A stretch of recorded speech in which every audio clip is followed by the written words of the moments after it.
Jadi, memang untuk berangkat ke Jepang itu memerlukan uang yang tidak sedikit, terutama program magang yang swasta atau lewat LPKSO. Karena biasanya kalau magang lewat LPKSO atau istilahnya membayar sendiri itu memerlukan uang sekitaran range segitu. Ada yang 30, 40 sampai 50 juta. Jadi aku ya nggak kaget kalau ada artikel seperti ini.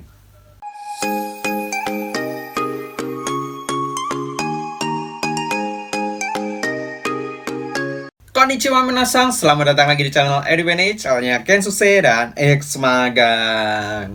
Oke, di video kali ini seperti yang dijudul, aku akan ngebahas soal magang ke Jepang atau pemagangan teknis ke Jepang ya. Oke, di video kali ini mungkin akan sedikit serius karena ngebahas soal uang. Oke, di sini aku akan membacakan artikel dari Word Jepang. Jadi sebelum aku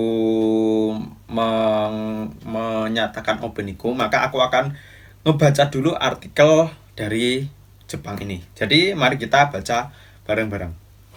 Ini artikelnya berjudul Lebih Setengah Pemagang Kerja Teknis Asing Berutang. Otoritas Imigrasi Jepang menyatakan lebih dari setengah warga asing yang menerima pelatihan teknis di Jepang berutang di negara asalnya sebelum tiba di Jepang. Para pejabat Badan Layanan Imigrasi menyebutkan bahwa 5.000 hingga 9.000 pemagang kerja teknis asing menghilang di Jepang setiap tahunnya. Dikatakan bahwa menghilangnya para pemagang kerja teknis ini dipicu oleh berbagai masalah seperti gaji yang tidak dibayar di tempat kerja atau utang yang mereka miliki di negara asal. Badan tersebut mengadakan survei atas sekitar 2.200 pemagang kerja teknis dari Vietnam dan 5 negara lainnya selama periode 5 bulan hingga April tahun ini untuk memastikan seberapa besar masalah tersebut. Sebagian besar dari pemagang kerja teknis itu memberikan jawaban. Sekitar 83% responden mengatakan membayar rata-rata sekitar $4.000 kepada agen dan penyalur tenaga kerja di negara asalnya sebelum berangkat ke Jepang. Para pejabat Badan Layanan Imigrasi mengatakan akan mempertimbangkan hasil survei tersebut saat mengkaji program pemagangan kerja teknis.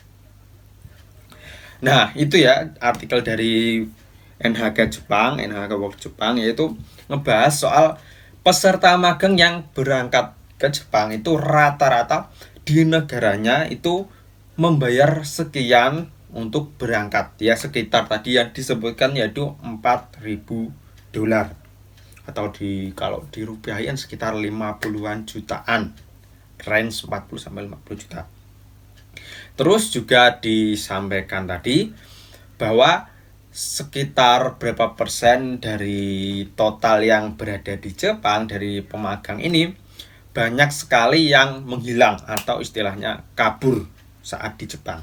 Karena biasanya ada berbagai masalah saat di perusahaan seperti gaji yang kurang, terus misal pekerjaan yang terlalu berat dan sebagainya.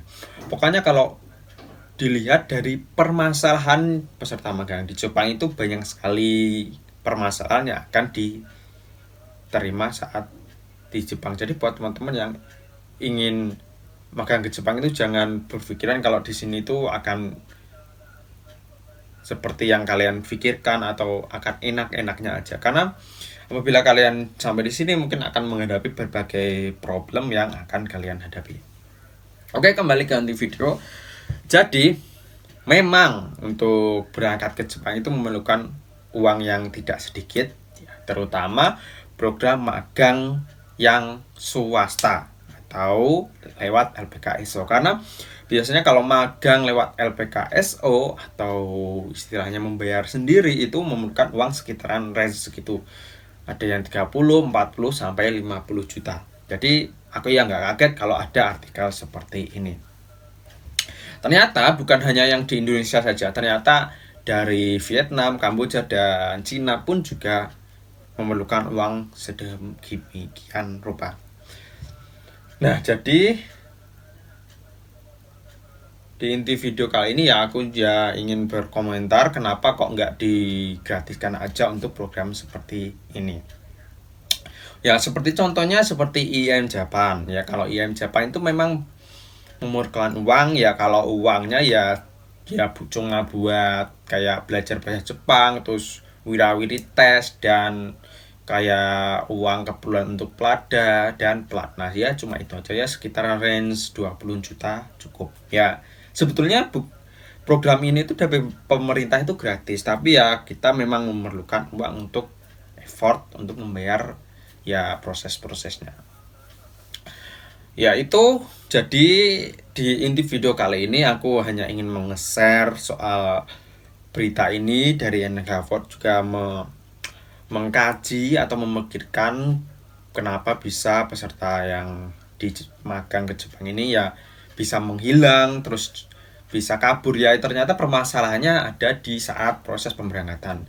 Ada yang utang, jadi mereka ya harus membayar, dan pekerjaan di sini, gaji di sini pun kurang begitu yang seperti mereka pikirkan. Jadi untuk membayar mereka harus kabur.